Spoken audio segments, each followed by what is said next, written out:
Coba saya mau tanya, yang di sini mau masuk surga? Kurang keras jawabannya. Mau masuk surga? Mau aja, mau banget? Cius? Mie apa? Mie ayam. Ya. Mau masuk surga? Ahilman, kenapa yang Ahilman tanya pertama kali mau masuk surga atau tidak?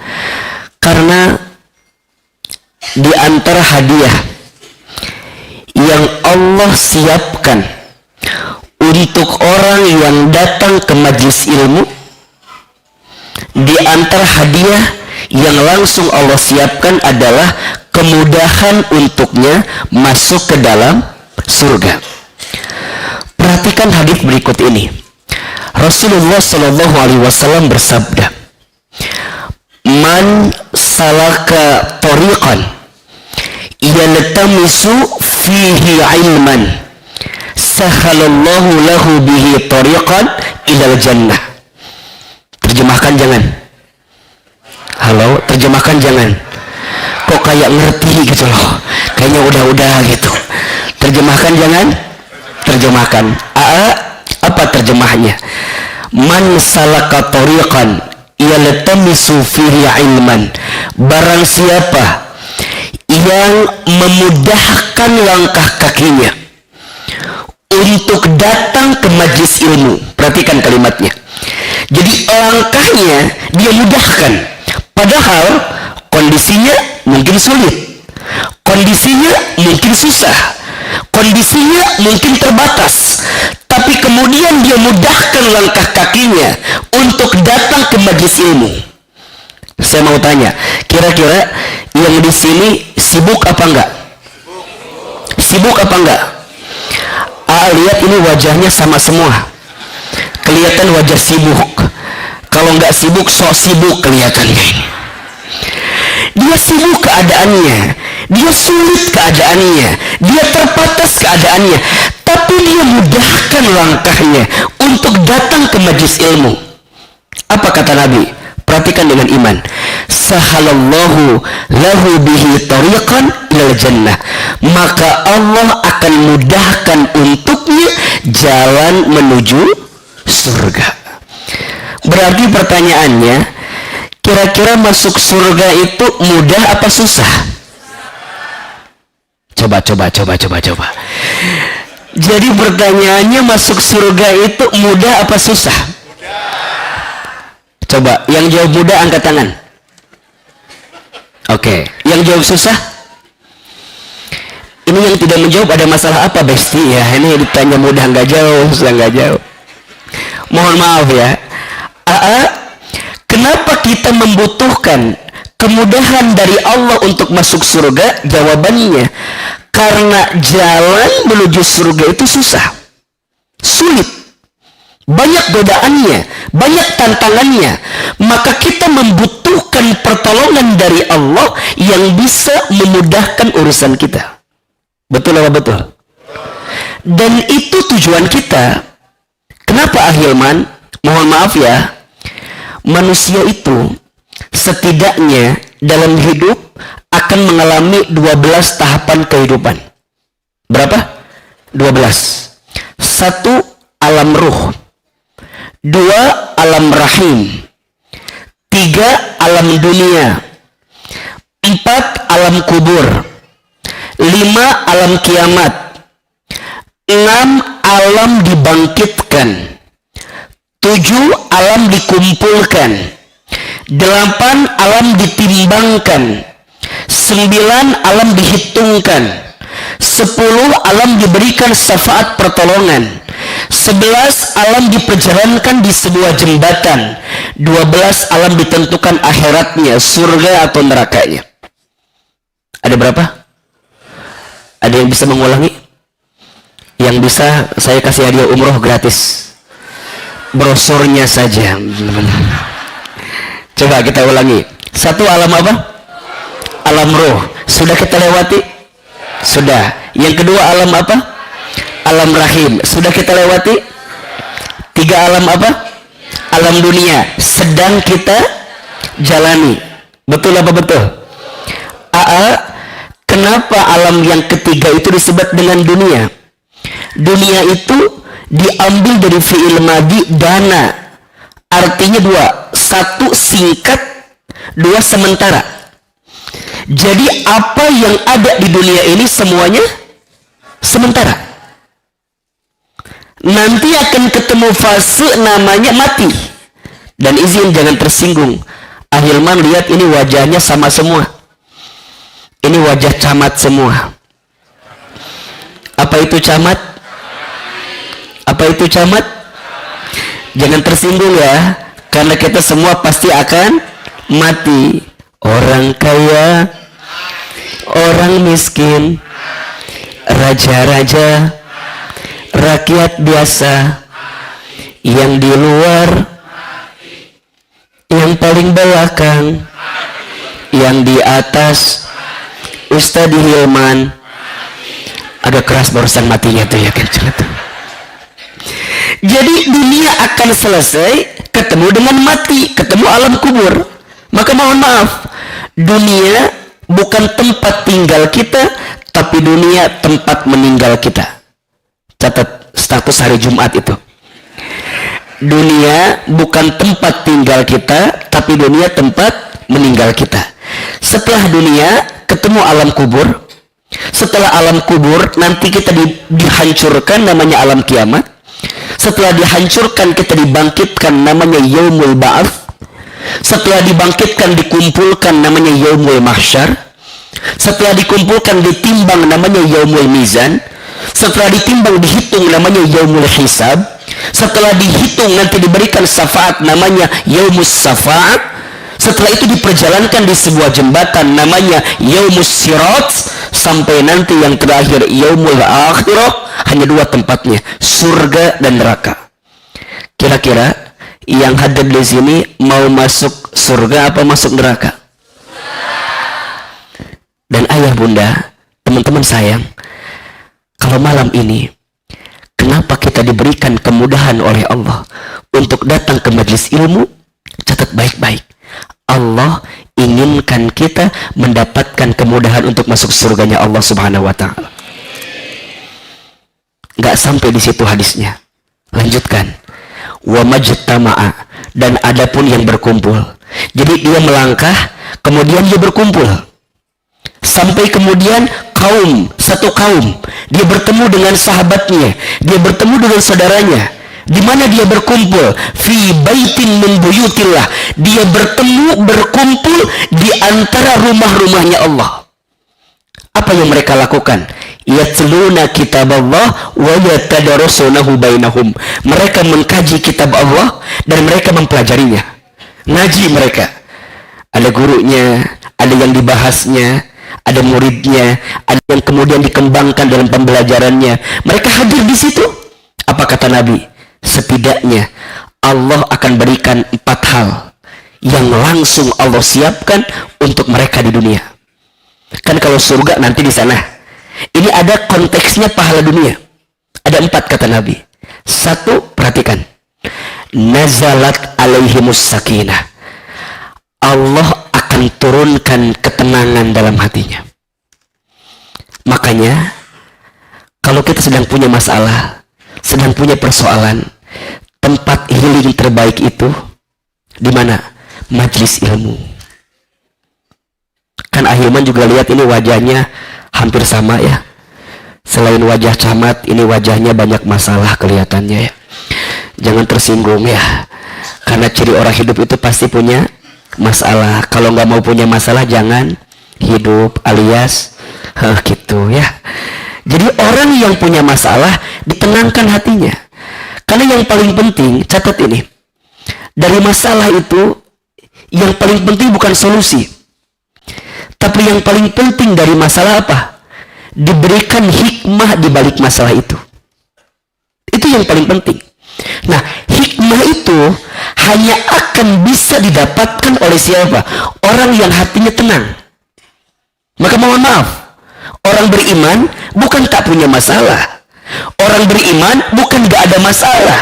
Orang beriman dia punya masalah, tapi karena dia punya iman, seberat apapun masalahnya, Allah berikan ketenangan dalam hatinya. Makanya Ahilman lihat ini wajahnya, walaupun banyak masalah gitu, walaupun banyak masalah gitu ya, tenang. Yang ngasih siapa? Allah. Yang ngasih siapa? Allah. Oke, saya tanya gini sekarang, tolong pilih. Pilih mana? Kaya gelisah atau miskin tenang?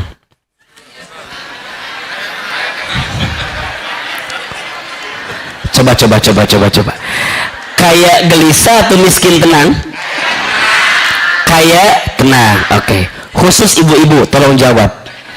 Pilih mana? Punya suami ganteng tapi menggelisahkan, atau abstrak menenangkan?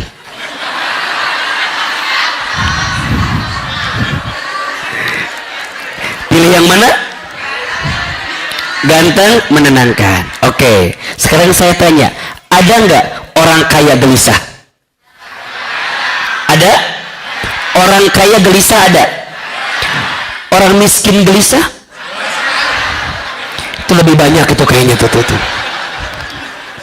Oke, saya mau tanya lagi, ya akhwat, ibu-ibu, ada nggak orang punya suami ganteng tapi menggelisahkan? Ada? Mohon maaf ya, sekarang mah yang ganteng itu tidak menjamin kebahagiaan, apalagi yang jelek.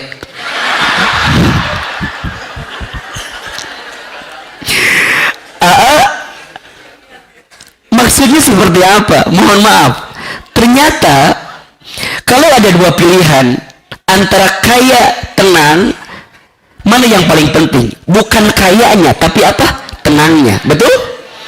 Nah, yang ngasih tenang itu siapa? Allah. Maka dalam hadis yang tadi, nazalat alaihimus sakinah, orang yang datang ke majlis ilmu, Allah akan turunkan ketenangan dalam hatinya. Maka biasanya orang seberat apapun dia persoalan di luar, kemudian dia ngaji, minimal waktu ngaji dia tenang. Habis ngaji gak bisa lagi. Karena dia mendapatkan ketenangan itu dan Allah yang ngasih. Betul apa betul? Maka nanti yang kedua, apa kata Nabi? Wa ghasyiyathumur rahmah. Orang yang datang ke majlis ilmu, Allah akan tanamkan kasih sayang dalam hidupnya. Makanya mohon maaf ya, kalau ada yang bertanya, siapa orang yang paling disayang sama Allah saat ini? Jawab, setidaknya kita yang hadir di majlis ilmu adalah orang yang sedang disayang oleh Allah. Sering Ahilman sampaikan, ada 6 ciri seseorang itu sedang dicintai Allah. Ada berapa? 6. Siapin kameranya, berstatus di TikTok 1 menit cocok nih, siapin. Ada 6 ciri dan tanda seseorang sedang dicintai Allah. 1, disegerakan ujian dalam hidupnya. 2, dikuatkan ketaatan dalam dirinya. 3, diberikan ilmu dan hikmah dalam setiap harinya. 4, diistiqomahkan dalam setiap kebaikannya. 5, dihadirkannya lingkungan yang menguatkan kebaikan bagi dirinya. Dan yang ke-6, diwafatkan dalam keadaan husnul khatimah. 6. Hafal gak? Oke, ulangi lagi. Yang belum rekam sekarang ya. Jangan minta diulangi lagi nih. 6 ciri dan 6 tanda ketika seseorang dicintai Allah. 1, disegerakan ujian dalam hidupnya. 2, dikuatkan ketaatan dalam dirinya. 3, diberikan ilmu dan hikmah dalam hidupnya. 4, diistiqomahkan dalam setiap kebaikannya. 5, dihadirkan lingkungan atau sahabat baik yang menyertainya. Dan yang ke-6, diwafatkan dalam keadaan husnul khatimah. Maka bunda, ayah, teman-teman sayang, kalau malam hari ini kita diberikan kemudahan datang ke majlis ilmu, maka perhatikan, Allah sedang tanamkan kasih sayang kepada kita. Nggak sampai di situ. Wa khaffathumul malaika, dan ada malaikat yang berhimpun bersama orang yang datang ke majelis ilmu. Mohon maaf, yang hadir kita malam ini mungkin 500, 700 misalnya, tapi mohon maaf, malaikat yang hadir boleh jadi lebih banyak daripada kita. Betul apa betul? Maka sunnahnya kalau lagi bermajlis, rapatkan safnya. Bahkan disebutkan kalau bisa antara lutut kita dengan lutut sahabat kita itu bersentuhan, karena saat bersentuhannya lutut itu menghapuskan dosa di antara keduanya. Nggak usah geser, biasa aja ya, nggak usah tiba-tiba geser, nggak usah. Jadi dirapatkan safnya. Dan yang keempat, perhatikan, wa dzakarahumullahu fiman 'indah, dan Allah membanggakan orang yang datang ke majelis ilmu. Masya Allah. Yang paling utamanya dimudahkan masuk ke dalam surga. Dalam konteks dunianya Allah berikan 4. 1, diturunkan ketenangan dalam hatinya. 2, disayangi oleh Allah dalam hidupnya. 3, dihimpun oleh malaikat. Maka malaikat itu dikisahkan dalam sebuah riwayat, dia itu bolak-balik menuju Allah membawa catatan amal orang yang ngaji. Saking banyaknya dia bolak-balik, karena yang dihitung setiap huruf yang keluar itu dicatat tuh. Jadi malaikat sampai berdesak-desakan mencatat amal orang yang datang ke majelis ilmu. Masya Allah. Sampai kemudian Allah membanggakan orang yang datang ke majelis ilmu. Maka ayah bunda sekalian, teman-teman sayang, kita berharap sama Allah ya. Mudah-mudahan kita bukan hanya bertemu di dunia saja, tapi semoga nanti Allah kumpulkan kita di surganya Allah Subhanahu wa Ta'ala. Maka ini juga pesan bagi kita semua. Kalau seandainya nanti di surga ada di antara kita yang Allah takdirkan masuk surga dan tidak menemukan kita di surga, tolong cari nama kita, tolong cari wajah kita. Maka sekarang lihat kiri kanannya, lihat kiri kanannya. Yang keingetan Allah apa hutang-hutangnya ya. Jadi kita harus hafal tuh, harus tahu tuh. Jadi kalaupun nanti kita tidak sampai bertemu di sana, kita sampaikan kepada Allah, ya Allah, tanggal 18 Agustus tahun 2023 kami di Masjid Al-Milah Sidoarjo pernah bertemu, pernah berjumpa, pernah bertatap muka. Saya ketemu sama Ahilman ya Allah. Dan ketika di sini saya tidak menemukan Ahilman ada di mana ya Allah. Maka nanti tolong cari nama saya. Ya, kata Allah, Ahilman udah ada di surga VIP katanya. Berarti gantian, saya akan jadi Bapak Ibu sekalian insya Allah. Karena saya nggak pernah tahu siapa di antara kita yang paling banyak amalnya, kan kita nggak tahu. Bukan hanya banyak, tapi siapa di antara kita yang paling diterima oleh Allah amalnya. Boleh jadi amal yang paling banyak hari ini bukan ustadz yang menyampaikan ceramah. Boleh jadi orang yang tidak pernah terlihat datang dengan keikhlasan, jauh-jauh datang ke sini dengan semua pengorbanannya. Barangkali itu yang akan mengetuk pintu surganya Allah, sehingga membuat kita semua yang hadir di sini kelak Allah kumpulkan lagi di surganya Allah Subhanahu wa Ta'ala. Amin ya Rabbal Alamin. Baik, itu baru pendahuluan ya, belum mulai ceramah, belum mulai. Ini ceramahnya mau pendek mau panjang? Mau pendek mau panjang? Mau sebentar mau lama? Enggak bosan?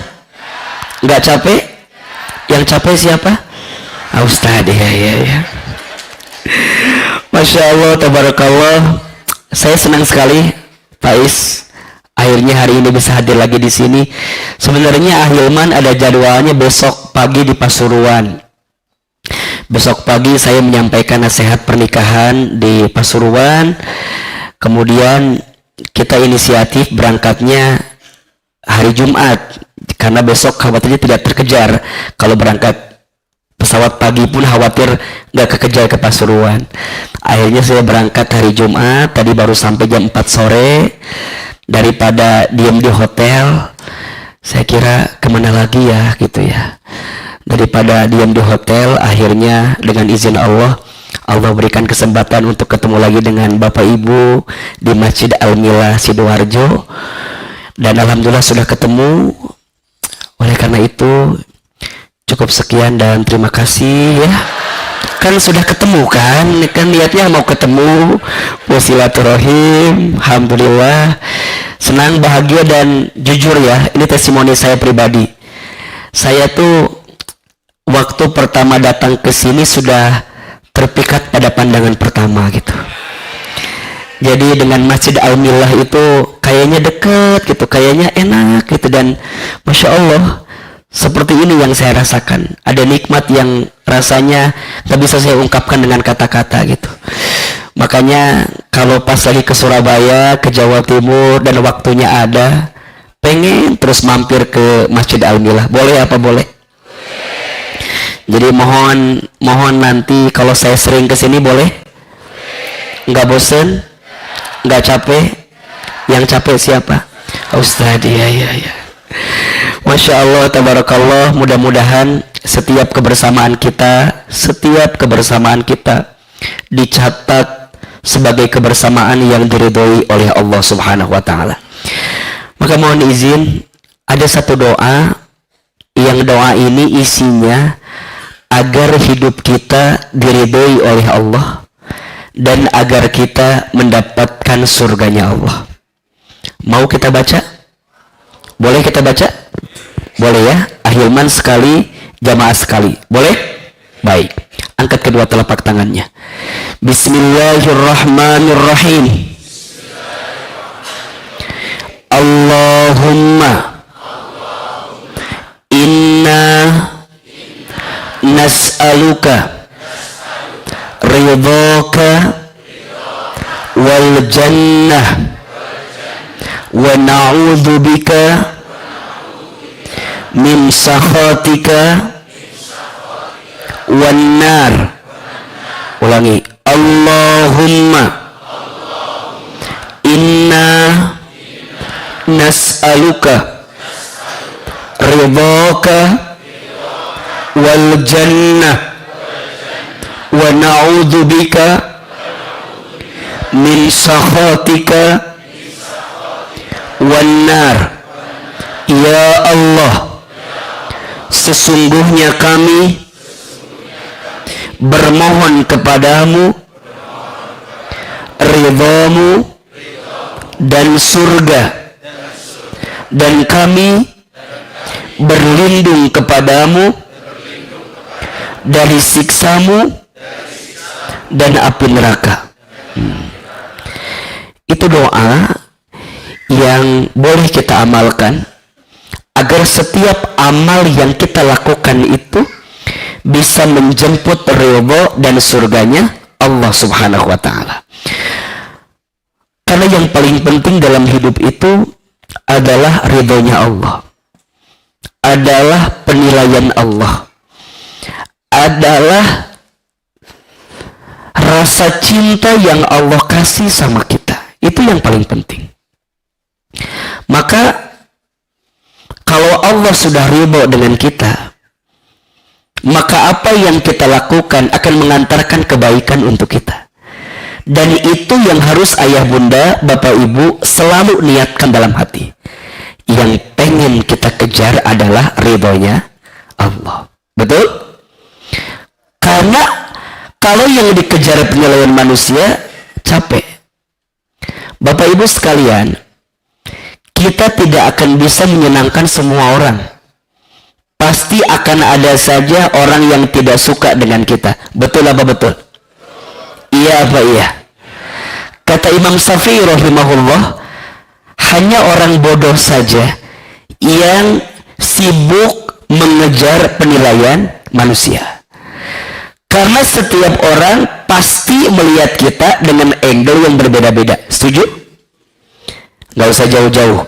Jamaah yang hadir malam ini, lihat Ahilman, semuanya sama apa beda? Beda. Yang sebelah kiri, yang tengah, yang kanan, lihat AA, sama atau beda? Beda. Mungkin yang sebelah kiri mah lihat Ahilman teh agak cabi mungkin ya. mungkin agak cabi ya. Mungkin yang sebelah kanan mah agak tirus. Makanya AA kalau foto pasti begini, karena saya rasa ini yang paling agak bagus sedikit. Mungkin yang tengah mah lihat teh si AA teh asa bengkak begini badannya kan. Kita nggak akan bisa menyenangkan semua orang. Makanya akan ada orang yang tidak bahagia dalam hidup. Siapa? Orang yang selalu mengedepankan penilaian manusia daripada penilaian siapa? Allah Subhanahu wa Ta'ala. Satu kali ada kisah, Luqmanul Hakim pernah berjalan dengan anaknya naik seekor himar. Himar itu ukurannya lebih kecil daripada keledai, lebih kecil. Pas Luqman naik sama anaknya, dua-duanya, saya mau tanya, ada yang komen apa enggak? Apa komennya? Kasihan, himar kecil ditunggangi oleh dua orang. Kata Luqman, nak gantian. Sekarang kamu yang naik, bapak yang turun. Masih ada yang komen atau tidak? Apa komennya? Anak durhaka sama bapak. Bapaknya turun, anaknya nak. Kata Luqman, nak gantian. Sekarang bapak yang naik, kamu yang turun. Masih ada yang komen? Apa komennya? Bapak gak punya hati, anaknya suruh turun, bapaknya malah naik. Kata Luqman, nah turun dua-duanya, dituntun sama dua orang. Masih ada yang komen? Apa komennya? Orang gila, punya himar bukannya dinaiki malah dituntun sama dua orang. Catat, it's alive. Apa? Apa artinya? Buanglah sampah pada tempatnya. Ya. It's alive, itulah hidup, betul? Selalu akan ada saja orang yang menilai kita dengan pandangan yang berbeda. Makanya mohon maaf, ada yang suka berbusa namanya deterjen, ada yang suka komen namanya netizen. Status hari Minggu itu ya. Ada yang suka berbusa namanya deterjen, ada yang suka komen namanya netizen. Nah sekarang tema kita bagus sekali, obat hati yang gelisah. Pertanyaannya, apa sih yang membuat kita mudah gelisah? Salah satunya terlalu sibuk dengan penilaian manusia. Betul apa betul? Iya apa iya? Kok bisa ya hati jadi gelisah karena penilaian orang? Catat, sebenarnya tidak ada yang menyakitimu, kamu hanya tersakiti oleh harapanmu sendiri. Status hari Senin itu, tidak ada yang menyakitimu, kamu hanya tersakiti oleh harapanmu sendiri. Gelisah itu kan terjadi. Kenapa bisa terjadi? Gelisah itu secara ilmu psikologi terjadi karena apa? Karena tidak bertemunya antara harapan dengan kenyataan. Betul apa betul? Tidak bertemunya antara harapan dengan kenyataan. Maka yang terjadi adalah gelisah, kecewa. Misal kita bekerja berharap gaji 2 digit, yang datang 2 koma, tanggal 2 sudah koma, betul? Berharapnya berapa? 2 digit, yang datang 2 koma. Gelisah nggak? Kecewa nggak? Teman-teman yang milenial izin, mungkin pernah deket sama seseorang, deket banget. Aku anggap dia akan jadi rumah, ternyata hanya singgah. Aku harap dia akan jadi teman hidup, ternyata hanya numpang hidup. Aku harap dia akan jadi tulang punggung, ternyata tulang lunak. Pertanyaannya, kan kita berharap, betul? Tapi harapannya tidak bertemu dengan kenyataan, ujungnya kecewa gelisah. Sekarang pertanyaannya, yang salah kenyataannya atau harapannya? Coba. Yang salah kenyataannya atau harapannya? Harapan. Berarti hatimu yang terlalu berharap kepada selain Allah membuat hatimu gelisah. Ibu misalnya nikah sama suami ibu yang sekarang, kecewa apa enggak? Coba. Jangan curhat begitu ya jawabannya ya. Ibu misalnya nikah dengan suami yang sekarang, izin, adik kecewa atau tidak? Ada ya, sedikit ya. Ibu barangkali mikir gini, aku dulu gak pernah kebayang suami aku kayak begini. Apa gak ketukar sama suami tetangga gitu ya Ustaz? Suami tetangga meni soleh, meni baik. Ibu, jangan pernah berpikir seperti itu. Dan yang mau sama ibu hanya suami ibu. Sok Ahilman mau tanya, ibu, saya mau tanya, ibu teteh, coba saya mau tanya, ibu mau nggak punya suami kayak Ustadz Hilman? Tuh kan, mau apa mau?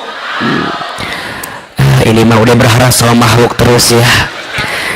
Jangan atuh ya bu ya. Kalau mau jangan, jawabannya tidak mau.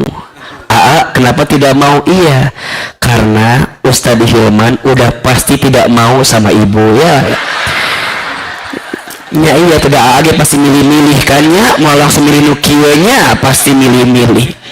Maksudnya gimana Ustadz?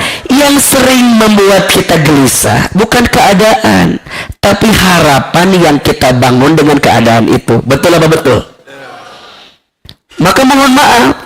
Terus gimana atuh ya obat hati bagi yang gelisah itu? Sederhana. Di Quran, obat hati yang akan membuat kita tenang itu hanya satu. Jawabannya apa? Zikrullah. Berzikir kepada Allah. Coba dibuka surat Ar-Ra'd ayat 28. Surat apa? Ar-Ra'd ayat berapa? 28. Ini ayat fundamental sekaligus obat untuk hati yang gelisah. Surat apa? Ar-Ra'd ayat berapa? 28. Udah isya ya? Udah azan? Oh azan dulu silakan. Setelah azan sholat. Setelah sholat sudah berarti lanjut ya. Kalian mau sudah apa?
Kita lanjut ya. Sampai jam berapa kira-kira? Sampai jam 11. Sudah berapa banyak Ustadz yang meninggal di sini? Jadi sampai jam 7:30 barangkali ya. Nanti ingetin saya kalau agak lebih suka, kalau sudah ceramah suka nggak bisa berhenti Ustadz. Tadi sampai mana kita? Surat apa? Ar-Ra'd ayat 28. Perhatikan dengan iman. A'udzubillahi minasyaitonirrajim. Bismillahirrahmanirrahim. Alladzina amanu, yaitu orang-orang yang beriman. Wa tatma'innu qulubuhum, dan hati mereka menjadi tenang. Bizikrillah, dengan berzikir kepada Allah. Perhatikan, orang beriman itu cirinya hatinya tenang. Berarti mohon maaf, kalau ada orang yang hatinya tidak tenang, berarti sedang ada masalah dengan apanya? Imannya. Dan kita tahu iman itu punya sifat naik turun. Al-imanu yazidu wa yanqus. Al-imanu yazidu bit-ta'ah wal imanu yanqusu bil maksiat. Iman itu naik turun.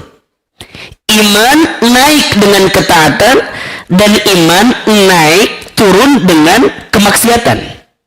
Nah, hati dalam bahasa Arab itu namanya qalbun. Apa namanya? Qalbun. Ingat ya, qalbun, qaf lam ba, bukan kalbun. Kalau kalbun artinya apa? Mohon maaf, anjing. Jadi kalau kita bilang hargai kalbuku, berarti hargai anjingku tuh ya. Yang benar apa? Qalbu pakai qaf. Nah, kenapa hati dalam bahasa Arab namanya qalbun? Qalbun berasal dari fi'il madi qallaba yuqallibu, artinya sesuatu yang terbolak-balik. Tuh, iman naik turun, hati terbolak-balik. Kata Quran, orang beriman itu cirinya hatinya tenang. Berarti kalau ada orang yang hatinya tidak tenang, berarti sedang ada masalah dengan apa? Imannya. Nah, bagaimana caranya agar hati ini tetap tenang? Disebutkan dalam ayat ini, bizikrillah. Hati mereka akan tenang dengan berzikir kepada Allah.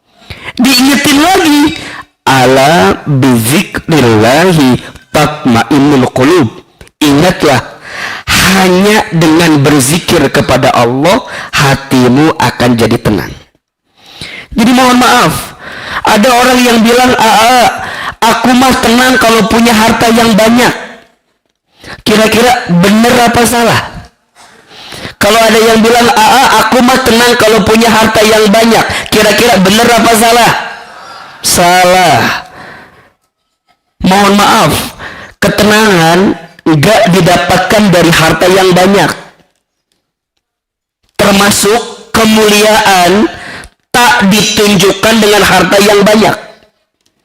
Saya mau tanya, Bapak Ibu tahu Korun nggak?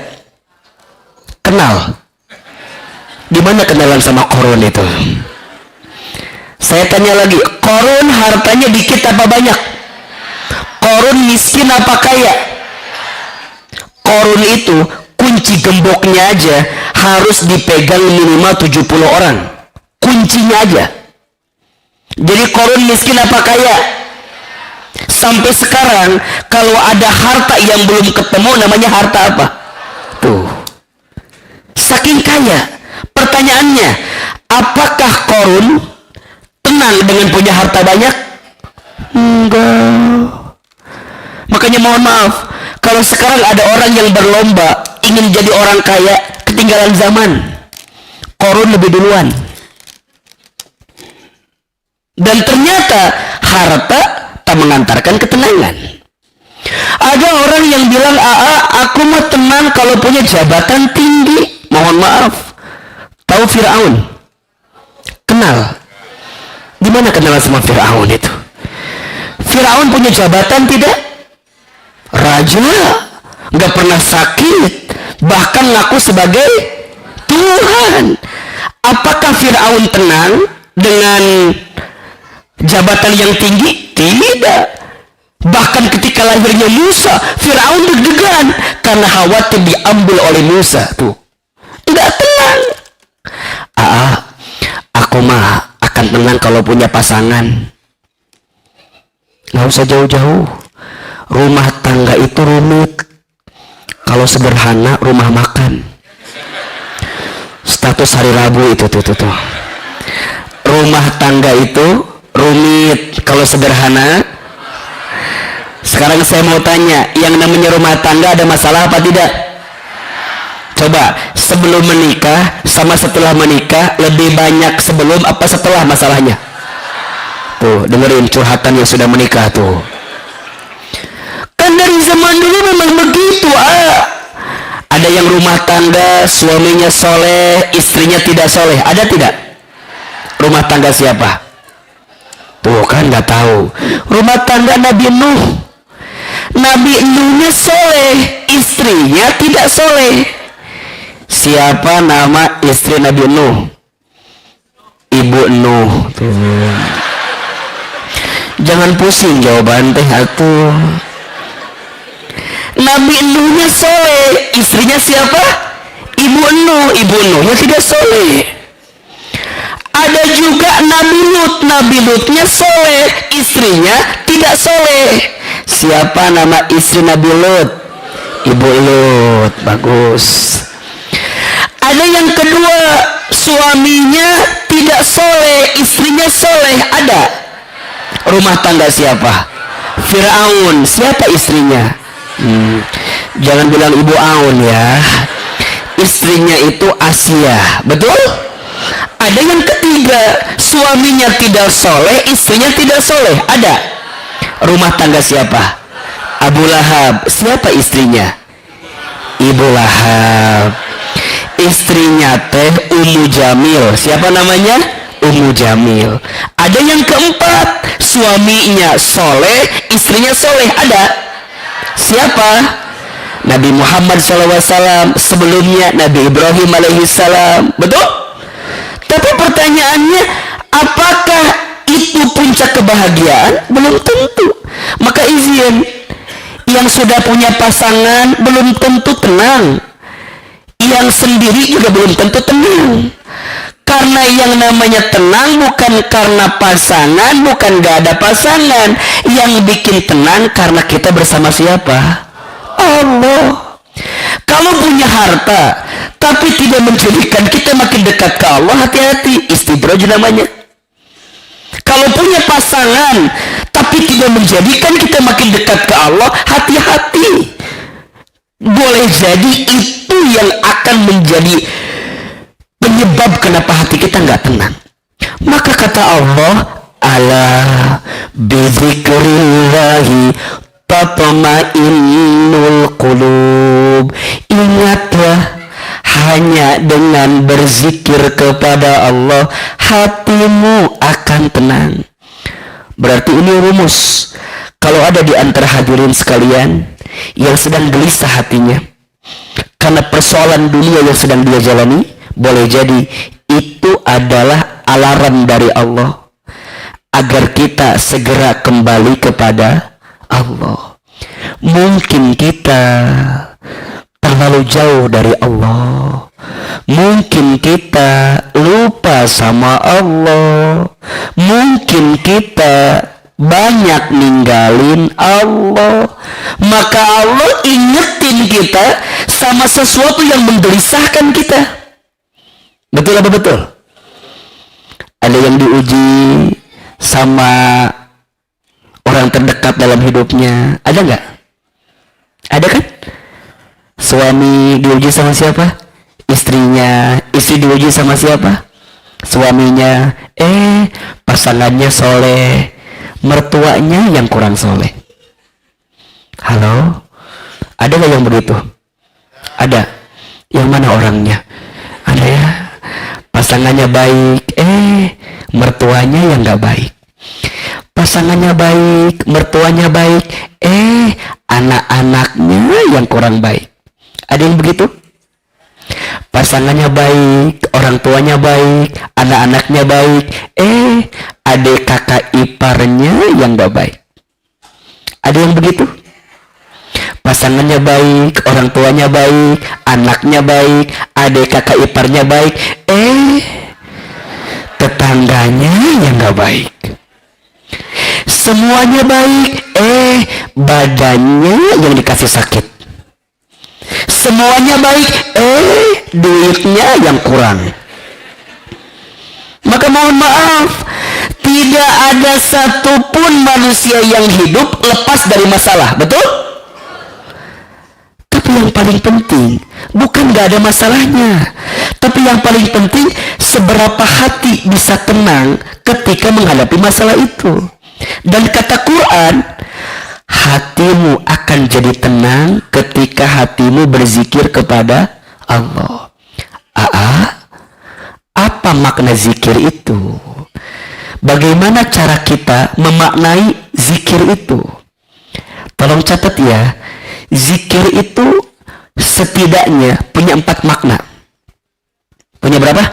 4. 4-nya semua Ahilman sederhanakan dalam kalimat 4M. 4 apa? 4M. Yang pertama, zikir itu artinya mengingat Allah. Apa yang pertama? Mengingat Allah. Ingat, Bapak Ibu sekalian, kalau kita sedang punya persoalan, maka dalam benak kita yang harus ditanamkan adalah ingatan kita kepada Allah.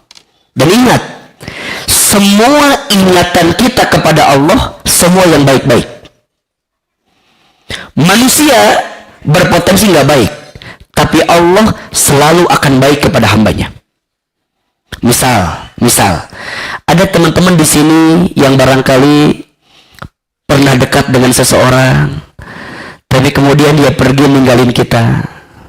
Sakit nggak? Sakit ya? Di mana sakitnya? Di sini itu. Kita berharap dia akan jadi suami kita, jadi pasangan kita. Tapi tiba-tiba nggak jadi. Ingat, mengingat Allah gimana caranya? Ya Allah, Engkau hilangkan dia dari hidupku, karena aku yakin Engkau sedang menyiapkan orang lain yang lebih baik daripada dia yang pergi meninggalkanku. Ingat. Tapi kalau mikirnya ke manusia, capek apa enggak? Kok bisa sih dia ninggalin aku? Kok tega sih? Aku kurangnya apa? Kok tega sih? Sok, Ahilman tanya, kalau kita punya masalah, yang diingat sama kita masalahnya atau Allahnya? Kalau kita lagi dikasih masalah, yang diingat sama kita Allahnya apa masalahnya? Masalahnya. Kalau ada orang yang nyakitin kita, yang kita ingat Allahnya apa orang yang nyakitin kita? Kalau yang dipikirin orangnya, capek, kok tega sih? Aku teh kurang apa? Aku kurang apa? Ujungnya apa? Menyalahkan keadaan, stres, frustasi, nauzubillah, bunuh diri. Dia lupa, kalaupun ada yang terjadi dalam hidup kita, yakin illa biiznillah, semua sudah terjadi atas izin. Coba dibuka surat At-Taghabun ayat 11. Surat apa? At-Taghabun ayat 11. At-Taghabun teh surat ke 64 ayat 11. Perhatikan ya. Bismillahirrahmanirrahim. Ma asaba min musibatin illa biiznillah. dan tidak ada suatu musibah yang menimpa seseorang. Kalau kita terjemahkan lebih bebas, tidak ada sesuatu yang menyakitkan kita, tidak ada sesuatu yang menggelisahkan kita, tidak ada sesuatu yang menimpa kita, yang menyakitkan perasaan kita. Lihat, illa biiznillah, kecuali semuanya atas izin Allah. Apa yang Allah mau? Wa may yu'min billahi, dan barang siapa yang beriman kepada Allah, jadi dia yakin ke Allah, dia mengembalikan semuanya kepada Allah. Lihat, yahdi qalbah, maka Allah akan berikan petunjuk ke dalam hatinya. Wallahu bikulli syai'in alim, dan Allah maha mengetahui atas segala sesuatu. Ayah bunda, bapak ibu sekalian, kalau kita sedang ditimpa persoalan, ingat, Allah sedang ingin kita kembali ke Allah. Ingat sama Allah. Kalau yang kita ingat masalah kita capek, kalau kita ingat orang yang nyakitin kita capek, tapi kalau kita ingatnya langsung ke Allah, maka Allah akan berikan apa tadi? Yahdi qalbah, petunjuk dalam hatinya. Saya mau tanya, kalau kita lagi punya masalah, yang kita butuhkan pertama kali apa? Solusi apa ketenangan? Solusi apa ketenangan? Yang kita kejar solusi. Ibu punya hutang, yang nagih datang ke rumah, apa yang kita pikirin? Gimana bayarnya? Minjem sama siapa? Iya enggak? Kaburnya gimana? Ngumpet di mana? Nah, itu solusi tuh. Pertanyaannya, oke, solusinya ke bawah, solusinya keambil. Setelah itu, apakah masalah selesai? Tidak. Ternyata, lihat, nikmat pertama yang langsung Allah beri kepada orang yang beriman ketika dikasih masalah apa? Ketenangan. Satu kuncinya, ingat ke Allah, yakin ke Allah. Nabi Ibrahim alaihissalam, satu kali Nabi Ibrahim mau dibakar sama Raja Namrud dengan api. Pertanyaan saya, apakah waktu itu Nabi Ibrahim yakin kalau tubuhnya tidak akan terasa panas api itu? Enggak. Yang Nabi Ibrahim pikirin apa? Allah. Yang dia yakini apa? Allah. Dia yakin, aku beriman kepada Allah, yakin ke Allah, maka imannya kepada Allah itu yang membuat Allah menolong Nabi Ibrahim sehingga membuat api yang panas itu tidak terasa panas. Nabi Ibrahim nggak ngerti juga apakah badannya akan kena api atau tidak. Yang jelas yang dia yakini, ya Allah, Engkau bersamaku, aku ingat denganmu, aku yakin kepadamu, aku beriman kepadamu. Maka saat api itu membakar, rasa yakinnya kepada Allah membuat dia tenang sehingga api tidak terasa panas. Nabi Musa alaihissalam ketika dikejar oleh Fir'aun, apakah Nabi Musa tahu kalau tongkatnya akan membelah lautan? Tidak. Yang Nabi Musa tahu hanya apa? Taat sama Allah, ingat ke Allah. Ketika Allah perintahkan, Musa, ketukkan tongkatmu. Nabi Musa nggak ngerti apa yang akan terjadi. Yang dia tahu hanya ingat sama Allah. Diketuk itu tongkatnya, yang terjadi apa? Dengan izin Allah, lautan terbelah sehingga pasukan Fir'aun tenggelam dalam tempat tersebut. Jadi ingatnya kita sama Allah penting atau tidak? Nah, yang jadi masalah ketika kita dihimpit dengan kegelisahan, dihimpit dengan masalah, yang kita pikirin masalahnya, tapi kita lupa sama siapa? Allah. Padahal ayah bunda tahu ya, Allah tidak akan mungkin memberikan beban kepada kita melebihi batas kemampuan kita. La yukallifullahu nafsan illa wus'aha. Jadi kalau sekarang ada yang bertanya, kenapa ya aku yang diuji dengan ujian yang berat ini? Catat baik-baik, karena Allah tahu hati dan pundakmu kuat untuk menghadapi ujian tersebut. Kenapa enggak yang lain? Yang lain enggak kuat, kamu kuat. Maka kunci pertama zikir itu apa? Ingat sama Allah. Dan kalau ingat ke Allah, semua yang baik-baik, semua yang enggak baik hilangkan, semua yang baik-baik ke Allah. Allah enggak mungkin nyakitin kita, Allah enggak mungkin zalimin kita, Allah enggak mungkin ngelupain kita. Mohon maaf ya, Ahilman sejak kecil anak yatim. Saya ditinggal ayah saya sejak saya kecil. Dulu saya bertanya-tanya gitu, kenapa Allah memanggil usia ayah saya, usia ibu saya saat saya kecil? Kalau mikirnya kecewa, betul nggak? Kalau mikirnya gelisah, kalau mikirnya sakit. Tapi saya baru paham, Hilman, barangkali Allah sengaja memberatkan hidupmu di masa kecil agar kamu bisa tumbuh menjadi orang besar di waktu yang akan datang. Kadang dalam hidup, Pak, catat ya, kadang dalam hidup ya Bu, sekarang kita bilang, ya Allah kenapa begini? Nanti kita akan bilang, ya Allah untung dulu begitu. Sekarang kita bilang apa? Ya Allah kenapa begini? Nanti kita bilang, ya Allah untung dulu begitu. Tapi ada syaratnya, apa? Zikrullah, ingatnya ke Allah. Maka semua prasangka baik itu harus dihadirkan ke Allah. Kenapa? Ana inda dhanni abdi, kata Allah, sesungguhnya aku sesuai prasangka hambaku. Jadi apa yang hambanya sangkakan kepada Allah, itu juga lah yang Allah sangkakan kepada kita.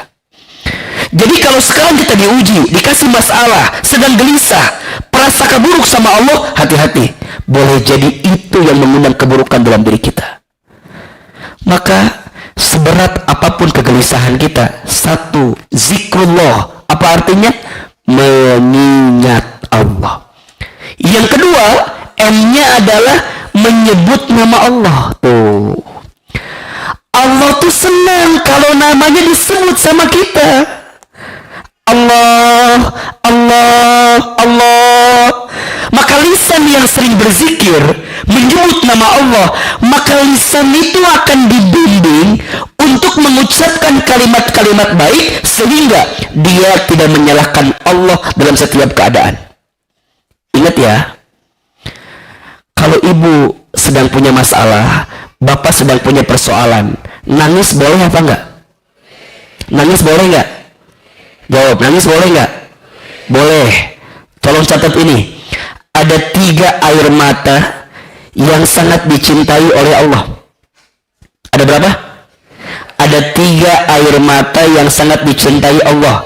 1, air mata yang menangis karena dia ingat dengan dosa yang dia lakukan dan dia bertaubat kepada Allah. Jadi kalau bapak ibu ingat dosa di masa lalu, kemudian kita menangis, kita bertobat minta ampun sambil menangis, maka air mata itu dicintai oleh Allah. Makanya para ulama itu punya kebiasaan, kalau nangis itu air matanya nggak disusut, nggak dihapus, tapi air matanya diambil kemudian diusapkan kepada bagian tubuh yang lain. Itu disebutkan air mata yang menangis karena dia menyesal dengan dosa yang dia lakukan, kemudian dia ambil air matanya diusapkan kepada bagian tubuh yang lainnya, maka bagian tubuh yang terkena air mata itu tidak akan tersentuh api neraka. Maka jangan bilang cengeng sama orang yang suka nangis tuh, apalagi kalau doa dia nangis, ya Allah ampuni dosaku, sambil menyesal tuh, itu disukai Allah air matanya. Yang kedua, air mata yang menangis karena dia sedang menanti pertolongan Allah. Jadi dia lagi susah, lagi sulit, kemudian dia berdoa, dia menangis sambil berkata, ya Allah, kapan pertolonganmu datang? Ya Allah, hamba bermohon kepadamu. Ya Allah, hamba berserah kepadamu. Sampai pada titik dia mengatakan, ya Allah, terserah engkau saja. Pernah nggak Bapak Ibu mengalami fase itu? Lagi punya masalah, lagi terpuruk, kita bilang, ya Allah, gimana engkau saja. Hamba ikut maunya engkau saja ya Allah. Hamba ikut kehendakmu saja ya Allah. Nah, air mata yang menangis karena dia merindukan pertolongan Allah, maka air mata itu dicintai oleh Allah. Dan yang ketiga, air mata yang melihat maksiat tapi dia tidak bisa melakukan apa-apa, dia hanya bisa menangis, maka air matanya itu dicintai oleh Allah Subhanahu wa ta'ala. Nah, orang yang berzikir menyebut nama Allah, maka orang itu akan dibimbing lisannya. Nangis boleh, yang tidak boleh apa? Berkata-kata yang buruk dengan kesedihan kita. Makanya meratap tuh nggak boleh. Kan suka ya, ada orang yang kemudian sedih, saking sedihnya dia meratap tuh, sampai Allah nggak adil, kok bisa kan gitu kan? Kok bisa mati? Bisa, masa nggak bisa? Kok bisa diambil? Bisa. Maka kata Nabi, sesungguhnya Allah tidak akan mengazabmu dengan air matamu, tapi Allah mengazabmu dengan lisanmu yang berkata-kata buruk. Maka gimana caranya? Allah, Allah, Allah. Melihat yang mempesona, apa kalimatnya? Masya Allah. Melihat yang kurang baik, Subhanallah. Diberi nikmat, Alhamdulillah. Diberi musibah, Innalillah. Ketika berjanji, Insya Allah. Ketika berbuat salah, Astaghfirullah. Coba ulangi. Melihat yang mempesona, Masya Allah. Melihat yang kurang baik, Subhanallah. Dikasih nikmat, Alhamdulillah. Dikasih ujian, Innalillah. Berjanji, Insya Allah. Berbuat salah, Astagfirullah. Lihat Ustaz Wilman, kenapa Astagfirullah jawabannya itu? Jadi lisannya tidak akan keluar kalimat lain, tapi lisannya menyebutkan nama siapa? Allah. Maka Ustaz, kalimat apa ya Ustaz yang paling disukai Allah? Catat. 2. 1. Alhamdulillah. 2. Astaghfirullah. 1. Alhamdulillah untuk apa? Untuk mensyukuri nikmat yang Allah beri, yang barangkali kita lupa bersyukurnya. Dan yang kedua, Astaghfirullah, untuk meminta ampun kepada Allah atas dosa yang barangkali tidak kita sadari kita lakukan. Makanya ibu bapak sayang, teman-teman sayang, kenapa Allah memuji orang beriman? Hanya 2 alasannya. 1, Allah ingin hapuskan dosamu. 2, Allah ingin angkat derajatmu. Ada berapa? 1, Allah ingin hapuskan dosamu. 2, Allah ingin angkat derajatmu. Makanya sekarang kalau kita lagi diuji, jawabannya itu aja. 2. 1, dosa saya banyak, semoga Allah mengampuni dosa-dosa saya dengan ujian yang saya terima. Dan yang kedua, semoga Allah tinggikan derajat saya. Tapi jangan kebalik ya, jangan kebalik. Ini kalau bisa nih ya, kalau bisa, kalau ada teman kita yang lagi diuji, bilangnya gini. Teman kita lagi diuji, bilangnya gini, sabar ya, kamu lagi diangkat derajatnya, gitu. Kalau kita yang lagi diuji bilang, saya banyak dosa, Allah sedang menghapuskan semoga dosa-dosa saya. Jangan dibalik. Teman kita ada ujian, banyak dosa kamu mah, jangan. Jadi kalau ke kita pribadi, oh lagi diangkat derajatnya ya. Ini kalau bisa dibalik tuh, kalau bisa. Jadi kalau ke orang lagi diangkat derajat, kalau ke kita lagi ditegur sama Allah karena banyak dosa yang kita lakukan. Maka M yang kedua apa? Menyebut nama Allah. Banyak zikir. Astagfirullah, astagfirullah. Nabi itu tidak pernah kurang dari 100 kali istighfar setiap hari. Itu Nabi, Rasul. Surganya pasti, hisabnya aman, amalnya sempurna, dosanya dimaksum. Tidak pernah kurang dari istighfarnya. Nah kita siapa? Nabi? Bukan. Rasul? Bukan. Surga? Belum jelas. Hisab? Masih menegangkan. Amal? sedikit, dosa banyak ya. Istighfar. Kenapa Allah membuat hatimu gelisah? Barangkali kurang istighfarmu kepada Allah. Maka M yang kedua menyebut nama Allah. M yang ketiga meminta kepada Allah. Ulangi, M yang pertama apa? Mengingat Allah. M yang kedua menyebut nama Allah. M yang ketiga meminta kepada Allah. Apa? Doa. Apa? Doa. Ad-doa'u silahul mu'min. Doa itu senjata orang beriman. Maka Bapak Ibu sekalian, jangan pernah berhenti berdoa. Dan jangan pernah berdoa untuk berhenti. Kenapa Ustadz? Jika doamu belum dikabulkan di waktu yang cepat, maka Allah akan kabulkan di waktu yang tepat. Status hari Rabu itu ya. Jika doamu belum dikabulkan di waktu yang cepat, maka Allah akan kabulkan di waktu yang tepat. Setiap doa akan dikabulkan dengan 3 cara. 1, yes, Allah kabulkan sesuai dengan apa yang kamu mau. Yang kedua, no, Allah gantikan dengan sesuatu yang lebih baik dalam pandangan Allah. Yang ketiga, wait, tunggu, aku akan berikan di waktu yang tepat atas doa yang kamu inginkan itu. Maka sekarang saya mau tanya, mana yang paling penting? Dikabulkan doanya atau dikasih kesempatan berdoa? Ayo. Mana yang paling penting? Dikabulkan doanya atau dikasih kesempatan berdoa? Ternyata yang paling penting itu saat kita dikasih kesempatan berdoa. Tapi pertanyaannya, Bapak Ibu sering gak minta sama Allah begini, ya Allah, berikan kesempatan kepadaku untuk selalu berdoa kepadamu. Pernah gak minta begitu? Kebanyakan mintanya apa? Ya Allah, kabulkan doaku. Iya gak sih? Ya Allah, ijabah doaku. Betul gak? Tapi jarang kita minta, ya Allah, berikan kesempatan kepadaku untuk selalu berdoa setiap saat, setiap waktu. Makanya kata Umar bin Khattab radhiyallahu an, aku tidak takut saat doaku belum dikabulkan. Aku lebih takut saat Allah tidak memberikan kesempatan kepadaku untuk berdoa lagi.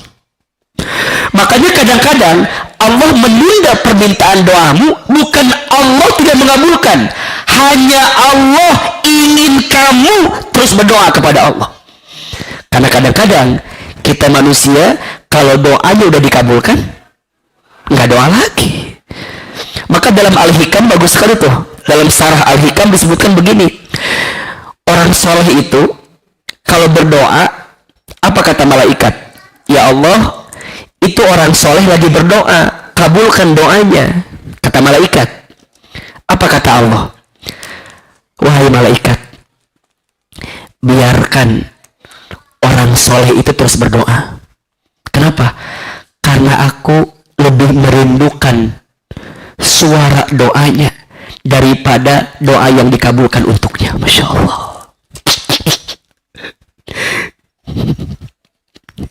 Kata Allah, aku lebih merindukan suara doanya daripada doa yang dikabulkan untuknya. Maka izin mohon maaf kalau sekarang ada di antara kita yang ngerasa udah berdoa tapi belum dikabulkan. Boleh jadi Allah sedang menyiapkan waktu yang tepat untuk kita. Kalau enggak di dunia, nanti di akhirat. Maka dikisahkan dalam sebuah riwayat, ada seseorang yang ketika di surga, dia mendapatkan surga VVIP. Kemudian dia bertanya, ya Allah, amalan apa yang membuat aku menempati surga yang VVIP ini? Salatku belum khusyuk, baca Quranku belum tentu benar tajwidnya, sedekahku belum tentu banyak, haji umrohku belum tentu mabrur, tapi kenapa ya Allah aku mendapatkan surga yang VIP seperti ini? Apa jawaban Allah? Bidu'aikum, karena doa-doa kamu lam yustajaba fid dunya, yang belum aku ijabah di dunia. Masya Allah. Jadi ternyata Allah siapkan pengijabahannya bukan di dunia, tapi Allah siapkan di surga. Ternyata dia yang tidak pernah berhenti berdoa, walaupun doanya belum dikabulkan, terus berdoa sampai doanya, kata Allah, aku simpan, tak aku kabulkan di dunia, tapi aku simpan nanti di surganya Allah Subhanahu wa ta'ala. Maka ingat, meminta kepada Allah. Dan ingat, kalau ibu sedang gelisah, sedang punya masalah, bahkan kalau sedang terzolimi, ingat, di antara doa yang mustajab, doa siapa? Orang yang tersakiti, orang yang terzolimi. Ini kan wajah-wajah tersakiti semua kan di belakang kan ya. Jadi doanya itu menguatkan. Dan yang terakhir, M-nya adalah mendekat kepada Allah. Apa? Mendekat kepada Allah. Ulangi, M yang pertama, mengingat Allah. M yang kedua, menyebut nama Allah. M yang ketiga, meminta kepada Allah. M yang keempat, mendekat kepada Allah. Tolong tulis ya, 4S amalan yang bisa mendekatkan kita dengan pertolongan Allah. S yang pertama, salat. Kalau sedang gelisah, ambil air wudhu, bentangkan sajadah, salat. Yang kedua, salawat. Perbanyak salawat. Ternyata salawat itu amalan yang bisa membuka banyak kebaikan. Orang yang biasa bersolawat tenang hatinya. Orang yang biasa bersolawat lapang hidupnya. Orang yang biasa bersolawat dibimbing dalam setiap kebaikannya. S yang ketiga, sedekah. Apa? Sedekah. Ingat, mana qasat sedekatun min mal. Tidak akan pernah berkurang harta yang disedekahkan. Terima kasih. Apa artinya? Seberapa banyak yang ingin kita terima tergantung yang kita kasih. Maka siapapun yang lagi gelisah, punya masalah, sedekah. Dan S yang keempat, silaturahmi. Apa? Silaturahmi. Man ahabba an yubsata lahu fi rizqihi wa yunsa'a lahu fi atharihi falyasil rahimahu. Barang siapa yang ingin dilapangkan rezekinya, dipanjangkan umurnya, maka sambungkan tali silaturahmi. Bapak Ibu sekalian, kalau ada dosa yang balasannya langsung disegerakan di dunia, itu ada dua. Satu, dosanya seorang anak yang durhaka kepada orang tuanya. Dua, dosanya seseorang yang menzolimi saudaranya. Maka mulai hari ini, tolong jaga ukhuwah di antara kita. Belajar minta maaf jika menyakiti, belajar memaafkan jika disakiti. Ustadz, memaafkan tuh susah ya Ustadz? Iya, karena pahalanya surga. Kalau ringan, pahalanya kipas angin ya, kulkas satu pintu. Kata Nabi, barang siapa yang ingin dibangunkan istana di surga, lakukan 3 hal. 1, falyafu amman dolamaka, maafkan orang yang menyakitimu. Yang kedua, wal yu'ti man haramaka, dan memberilah kepada orang yang tidak baik kepadamu.